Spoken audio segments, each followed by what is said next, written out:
자, 우리 함께 신앙 고백하심으로 채플 경건에 하나님 앞에 올려드리겠습니다. 전능하사 천지를 만드신 하나님 아버지를 내가 믿사오며 그 외아들 우리 주 예수 그리스도를 믿사오니 이는 성령으로 잉태하사 동정녀 마리아에게 나시고 본디오 빌라도에게 고난을 받으사 십자가에 못 박혀 죽으시고 장사한 지 사흘 만에 죽은 자 가운데서 다시 살아나시며 하늘에 오르사 전능하신 하나님 우편에 앉아 계시다가 저리로서 산자와 죽은 자를 심판하러 오시리라. 성령을 믿사오며 거룩한 공예와 성도가 서로 교통하는 것과 죄를 사하여 주는 것과 몸이 다시 사는 것과 영원히 사는 것을 믿사옵나이다. 아멘. 우리 함께 볼 말씀은 로마서 8장 31절에서 39절까지입니다. 로마서 8장 31절에서 39절까지 함께 보도록 하겠습니다. 제가 읽도록 하겠습니다. 31절입니다. 그런즉 이 일에 대하여 우리가 무슨 말을 하리요? 만일 하나님이 우리를 위하시면 누가 우리를 대적하리요? 자기 아들을 아끼지 아니하시고 우리 모든 사람을 위하여 내주신 이가 어찌 그 아들과 함께 모든 것을 우리에게 주시지 아니하겠느냐? 누가 능히 하나님께서 택하신 자들을 고발하리요? 의롭다 하시는 이는 하나님이시니 누가 정죄하리요? 죽으실 뿐만 아니라 다시 살아나신 이는 그리스도 예수니 그는 하나님 우편에 계신 자요 우리를 위하여 간구하시는 자시니라. 누가 우리를 그리스도의 사랑에서 끊으리요? 환난이나 곤고나 박해나 기근이나 적신이나 위험이나 칼이라. 기록된 바 우리가 종일 주를 위하여 죽임을 당하게 되며 도살당할 양같이 여김을 받았나이다 함과 같으니라. 그러나 이 모든 일에 우리를 사랑하시는 이로 말미암아 우리가 넉넉히 이기느니라. 내가 확신하노니 사망이나 생명이나 천사들이나 권세자들이나 현재 일이나 장래 일이나 능력이나 높음이나 기품이나 다른 어떠한 피조물이라도 우리를 우리 주 그리스도 예수 안에 있는 하나님의 사랑에서 끊을 수 없느니라. 아멘. 자, 오늘 말씀 여러분 잘 아시는 것처럼 하나님의 사랑, 하나님이 우리를 향한 그 은혜, 이것은 끊을 수 없다. 이 부분을 강조하는 내용입니다. 우리가 잘 알고 있는 내용이고 많이 암송하고 있는 내용이기도 합니다. 31절에 이렇게 이야기하죠. 이 일에 대하여 우리가 무슨 말을 하리요? 만일 하나님이 우리를 위하시면 누가 우리를 대적하리요? 라고 얘기합니다. 우리를 대적할 사람이 있다고요? 없다고 얘기하는 것이죠. 또 사도 바울은 이렇게 물어봅니다. 누가 능히 하나님께서 택하신 자들을 고발하리요? 누가 우리를 고발할 수 있겠느냐? 있습니까? 없다고 얘기하죠. 그래서 또 34절에 누가 정죄하리요? 정죄할 수 있다 없다? 없다고 얘기하고 있습니다. 그러면서 35절에 누가 우리를 그리스도의 사랑에서 끊으리요? 끊을 수 없다고 얘기하죠. 여러 가지 환경과 상황들이 어떠한 환경과 상황들일지라도 우리를 그리스도의 사랑에서 끊을 수 없다고 얘기합니다. 35절에 환난이나 곤고나 박해나 기근이나 적신이나 위험이나 칼 이런 것들 어떻게 할 수 없다고 얘기하죠. 심지어 36절에 보니까 우리가 종일 주를 위하여 죽임을 당하게 되고 도살당할 양같이 여김을 받았나이다 함과 같으니라. 이런 어려움 속에 그럴지라도 37절에 이 모든 일에 우리를 사랑하신 이로 말미암아 어떻게 된다고요? 넉넉히 이길 수 있다라고 얘기합니다.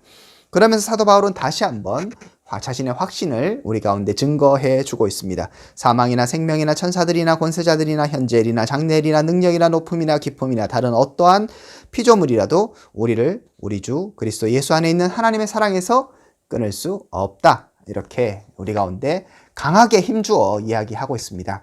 이 말씀은 우리에게 굉장한 힘이 됩니다. 왜냐하면 하나님께서 우리를 향한 그 사랑들을 지속하고 계시다는 것들을 이야기하고 있습니다. 다른 무엇보다도 하나님이 우리를 사랑하신다면 우리가 무엇을 두려워할 수 있겠습니까? 두려워할 이유가 없는 것이죠. 그리고 우리가 어떠한 고통을 당하고 어려움을 당할지라도 걱정할 필요가 없는 것입니다. 왜냐하면 하나님이 우리 편이 되어 주시기 때문입니다. 자, 그런데 우리가 이런 부분에서 잊지 말아야 할 것이 있습니다. 왜 하나님은 우리의 편이 되어주시고 왜 우리는 하나님의 사랑에서 끊어질 수 없는 그런 존재인가 하는 부분이죠. 우리는 이렇게 생각할 수 있습니다.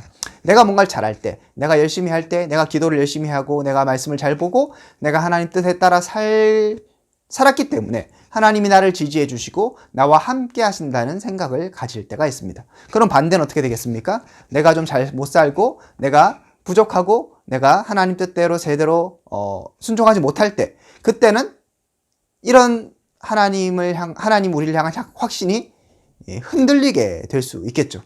그런데 성경은 그렇지 않다고 얘기하는 것이죠. 성경은 분명하게 얘기하기를 하나님이 우리를 향한 그 사랑의 근거가 무엇인가를 분명하게 밝혀주고 있습니다. 여러분 31절에 이렇게 얘기하죠. 무슨 말을 하리요? 만일 하나님이 우리를 위하시면 누가 우리를 대적하리요? 이렇게 수사적 질문을 던지면서 누구도 우리를 대적할 수 없다. 그 이유가 무엇인가? 32절에 얘기하죠. 자기를 아끼지 아니하시고 모든 사람을 위하여 내어주신 이가 어찌 그 아들과 함께 모든 것을 우리에게 주시지 않겠느냐. 무슨 얘기입니까? 하나님께서 사랑하는 독사 예수 그리스도까지 우리에게 주셨기 때문에, 그러한 사랑이 있기 때문에 아무도 우리를 대적할 수 없다고 얘기하는 것이죠. 근거가 무엇입니까? 내가 기도를 열심히 했기 때문에 아무도 우리를 대적할 수 없습니까? 내가 예배를 잘 드렸기 때문입니까? 내가 전도를 잘하기 때문입니까? 아니죠. 성경은 분명히 이야기하기를 하나님의 사랑 때문에, 우리를 예수 그리스도께서까지도 내어주신 그 하나님의 사랑 때문에 아무도 우리를 대적할 수 없다고 이야기하고 있습니다. 33절에도 보십시오. 누가 능히 하나님께 택한 자를 고발하리요 얘기하면서 그 근거를 무엇이라고 얘기합니까? 내가 잘했기 때문입니까? 우리가 온전히 살았기 때문에 아무도 고발할 수 없습니까? 내가 율법으로 되면 아무런 죄도 발견할 수 없기 때문에 아무도 우리를 고발할 수 없습니까? 그렇지 않죠. 33절에 보니까 의롭다 하시는 이는 하나님이시기 때문에 아무도 고발할 수 없다고 이야기합니다. 또 34절에 얘기하죠.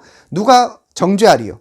정죄할 수 없다고 얘기합니다. 그러면 우리가 정죄를 받지 않는 이유는 무엇입니까? 내가 잘했기 때문입니까? 그렇지 않습니다. 그 근거는 무엇입니까? 죽으실 뿐만 아니라 다시 살아신 이는 그리스도 예수니 그는 하나님의 우편에 계신 자의 우리를 위하여 간구하시는 자신이다. 하나님의 자녀 그 아들이신 예수 그리스도, 그분께서 십자가에 달려 돌아가시고 우리를 위해서 간구하시기 때문에, 그렇기 때문에 어떻게 되는 것입니까? 아무도 우리를 정죄할 수 없다고 얘기하는 것이죠. 놀랍지 않습니까? 35절에도 얘기하죠. 누가 우리를 그리스도의 사랑에서 끊으리요 얘기합니다. 그죠? 왜 그렇습니까? 37절에 보니까 우리를 사랑하시는 이로 말미암아 우리가 넉넉히 이길 수 있다고 얘기합니다. 자, 정리합니다.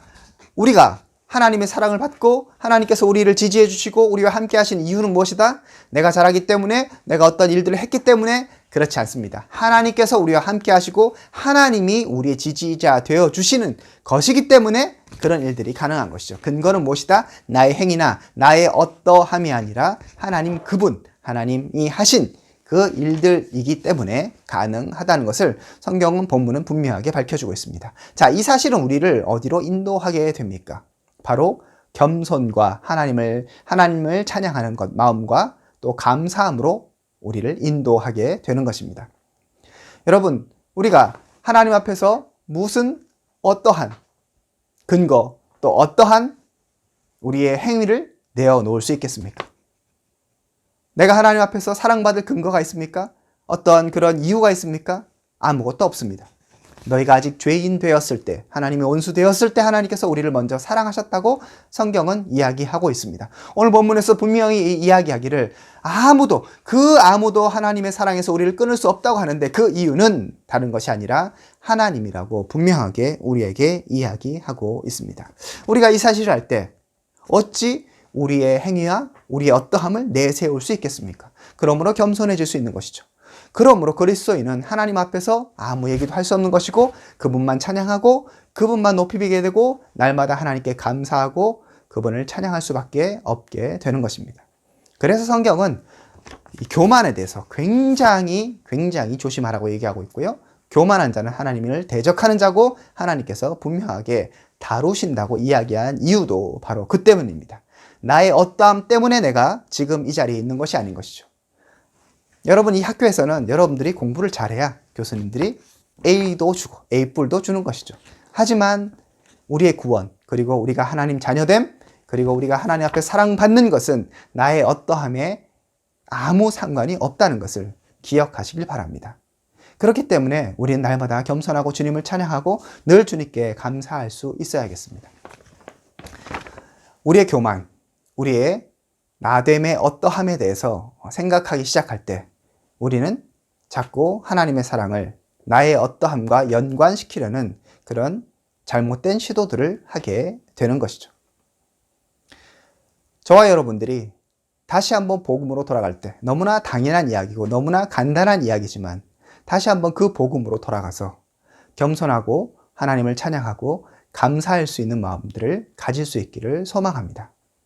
어려운 시기를 살아가는 이 시대 가운데, 특별하게 이 어려운 시기 가운데 누가 우리를 대적할 수 있겠습니까? 누가 우리를 하나님의 사랑에서 끊을 수 있겠습니까? 심지어 우리가 엄청난 고난을 당한다 할지라도 우리가 그리스도의 사랑으로 넉넉히 이길 수 있습니다. 내가 기도를 했기 때문도 아니고요. 내가 어떠한 일을 했기 때문도 아닙니다. 바로 주님께서 우리와 함께 하시기 때문입니다. 아무것도 할 수 없고 아무것도 아닌 자, 벌레만도 못한 정말 이 죄인들을 향한 하나님의 그 사랑에 감사할 수 있기를 축복합니다. 한 가지만 더 덧붙이고 싶습니다. 오늘 본문 가운데 계속적으로 반복되는 단어가 있는데요. 그 단어는 우리라는 단어입니다. 성경이 계속적으로 얘기하는 것이 뭐냐 하면 여기 구원에 대해서 얘기하는데 구원을 너의 구원 이렇게 얘기하다가 이제 바꾸는 것이죠. 어떤 톤이 바뀌어집니다. 그래서 31절에도 보면 하나님이 누구를 위하시면 우리를 위하시면 누가 우리를 대적하리요. 그죠? 또 우리 어디에 있습니까? 35절에도 얘기해요. 누가 우리를 그리스도의 사랑에서 끊으리요. 그죠? 누가 너를 그리스도의 사랑에서 끊을 수 있겠네. 이렇게 얘기하지 않고 우리라고 얘기합니다. 이 우리는 누구이겠습니까? 기본적으로는 지금 이 글을 기록하고 있는 바울과 이 글을 읽게 되는 로마에 있는 교인들이겠죠. 하지만 이것을 확장시켜 본다면 바로 지금 이 말씀을 듣고 있는 저와 여러분도 되는 것입니다. 우리는 자꾸 이 말씀을 나에게만 자꾸 해당되는 것이라고 생각하고 나는 하나님의 사랑을 받은 존재라고만 생각합니다. 그런데 성경은 분명히 이야기하기를 이러한 사랑은 너만 받는 것이 아니라 우리, 다시 말하면 교회 공동체가 전체적으로 받고 있는 사랑이라고 분명하게 강조하고 있습니다. 여러분이 우리라는 단어가 얼마나 많이 나오는지 한번 본문을 천천히 읽어보시기 바랍니다. 자, 이 얘기는 무엇을 우리에게 이야기합니까? 우리가 하나님 앞에서 섰을 때 초도에 말씀드렸던 것처럼 내가 하나님의 그 사랑을 받는 이유가 나 때문이 아니라 하나님 때문인 것을 알게 되어서 겸손하게 되는 것처럼 이 사랑을 나만 받는 것이 아니라 옆에 있는 지체들도 받고 있다는 그 사실을 깨달아야 하는 것입니다. 그렇다면 더욱더 겸손해질 수 있는 것이죠. 잘났다고 할 필요가 없고 할 수도 없습니다. 그리고 다른 사람을 무시할 수도 없는 것이죠. 왜냐하면 그 놀라운 사랑을 나만 받는 것이 아니라 저 사람도 받고 있기 때문입니다.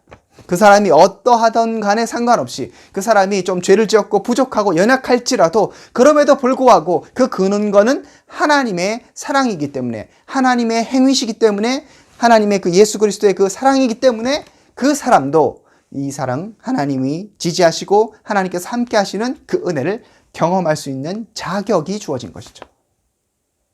그러므로 우리가 이 공동체 안에서 서로를 정말 귀하게 여기고 서로를 존중하는 마음들이 있어야 합니다.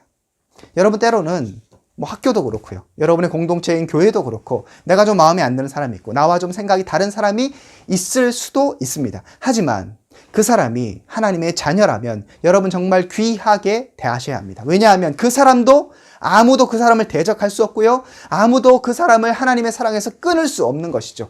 우리가 바로 이 복음을 받은 사람이고 이 은혜를 함께 받고 있는 사람입니다. 그러므로 우리는 지체들을 정죄할 수 없고요. 지체들을 함부로 욕할 수도 없고 함부로 대할 수 없는 것입니다. 여러분 이 말씀 앞에 순종하시기를 축복합니다. 나에게 아무런 근거도 없습니다. 오직 주님께서 하셨습니다. 더 나아가서 이 사랑은 나만 받는 것이 아니라 옆에 있는 우리 지체들도 받게 되는 것입니다.